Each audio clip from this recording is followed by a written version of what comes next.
Today I'm making one of our favourites, some tasty rock cakes. They're really easy to prepare, just with ingredients you've most likely got in the cupboard. So I've prepared the mixture in a food processor, but you can of course mix it by hand. They can be cooked in an oven or an air fryer. Details of both will be in the description down below. So start by preheating an oven to 180 degrees Celsius, that's 160 for a fan, or gas mark 3. So start by mixing 225 grams of self-raising flour, a teaspoon of baking powder and some mixed spice. The spice is completely optional, but it does taste really good, or you could just use a teaspoon of ground cinnamon if you prefer, and then 100 grams of cubed cold butter. If you don't have a food processor, just add the same ingredients to a mixing bowl and use your hands to combine everything together until the mixture is like breadcrumbs. In a food processor, you can either press the pulse button to manually mix it, or use the Auto IQ mix button, which will mix it for 30 seconds. A link to this particular food processor can be found in the description down below, but you can use any food processor.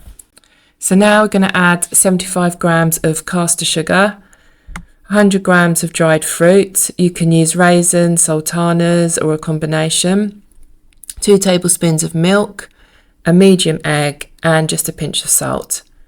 Again, this bit can be done in a mixing bowl with a wooden spoon in your hands, but in a food processor, either manually pulse it or press the mix button again and let it run until everything is mixed together into a stiff dough. If it's too dry, add a little bit of extra milk. So use a non-stick baking sheet, or you can line one with baking paper, and scoop out about a golf ball size of the dough. Remember to leave enough space between them as they will spread as they cook. You should get about 9 or 10 rock cakes out of this mixture. Put them in the preheated oven and leave them to cook for 15 minutes. They're ready when they're golden brown and the edges are firm to the touch. If they're not quite ready, leave them in for an extra few minutes, but do check on them because they will cook quickly. Transfer them to a wire rack to cool down slightly before enjoying, but they do taste best when they're still slightly warm. But of course they still can be enjoyed later or the next day. I hope you've enjoyed this rock cake recipe.